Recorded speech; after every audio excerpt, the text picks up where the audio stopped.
we cannot fund the request of President Lauraya. Kasi if we fund President Lauraya, it will open the doors for more requests from other regions, and we cannot say no. And we don't have money for everyone else to run it. So I made that position during the SteerCom. Pero sabi ni Chairman Licuana, let's fund him. Let's fund her because at least she initiated the first one.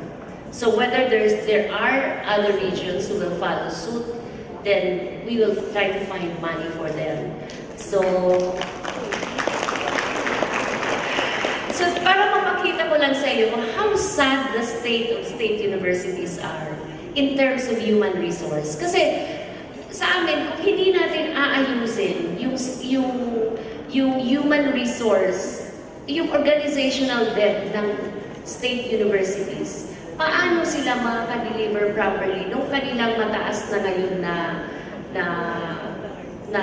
they have very dull orders from the Philippine Higher Education Reform. So look at this. Recruitment and selection is civil service. Then, training and development, kahit sino, DAP is part of it. Kahit sino pwede mag-train sa state university. Private, pwede. AIM, pwede. Ateneo School of Government, pwede. LaSalle, which is the Center for Excellence in Higher Education, can also run the program. So anyone can run capacity building for higher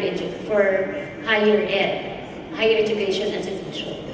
Then their career management is NBC 461. Then they have PBB, their performance bonus, and the RBPMS.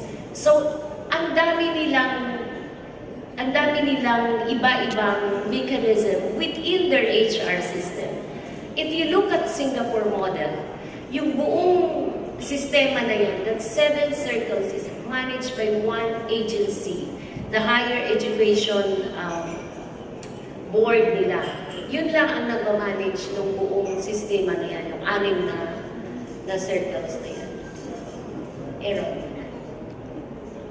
So, what we're proposing, we only wanted to intervene into 2. One is yung reward educational career system would be managed by the SUC career system.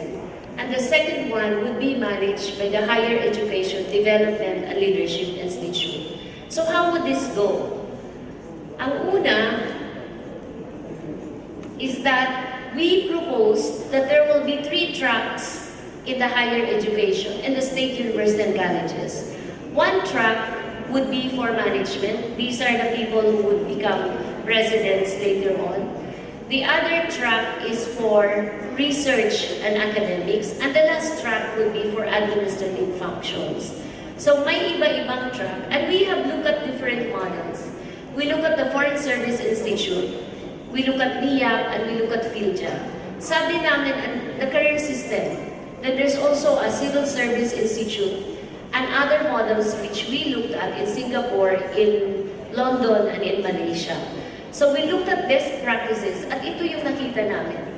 That if we are to strengthen the state universities organizationally before they could really be called on to deliver a greater task in nation building, like access to education, quality, etc., then we have to firm up their human resource system. So iyan yung pinupose namin. So we are now in the process of sitting down with BBM na i-allow kami na himayin yung MBC 461. So yun yung nasa level kami na yun. Okay, so these are the courses we've done so far in 2012. That's why I was saying earlier that the orders to train 500, we actually trained almost 3,000 for half the price that DBM gave us. We only spent around 85 million last year, and this year using the remaining 80 million for the capacity building program. So for 2012, for 2013, this is what we have done so far, and we're the home stretch of the year. We did a workshop on asset management. They have very good land areas which can be translated into something that could give them more revenues or IGPs. We did a workshop on quality assurance for the state universities. Then we have a forum on internationalization of higher education. We also exposed our 111 state universities to very good universities.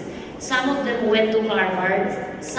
There's a group now na polytechnic schools and other IT schools in Korea. The normal schools were exposed on best schools in the United States.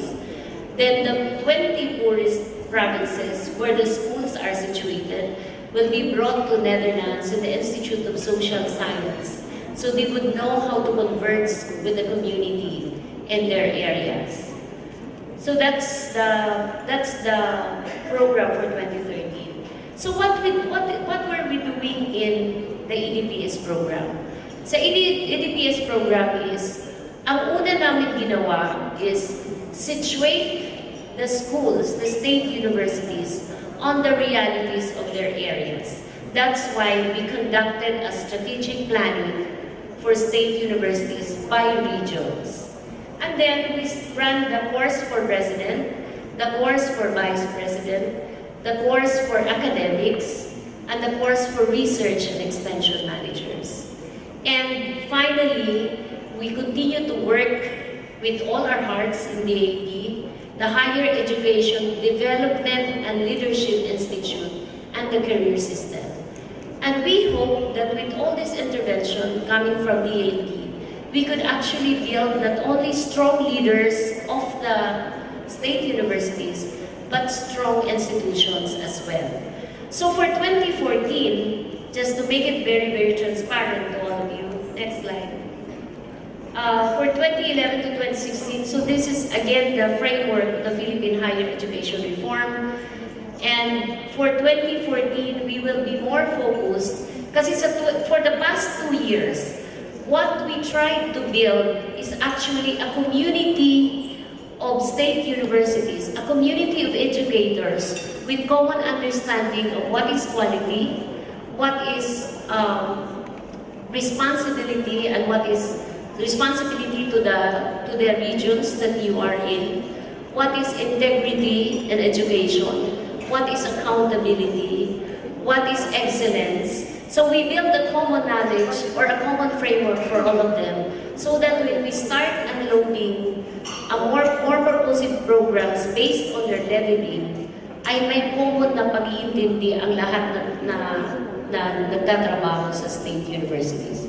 So for 2014 and 2016, the focus will be more on quality assurance and also on working towards catapulting at least 3 state universities, and I hope Bicol University would be one of them.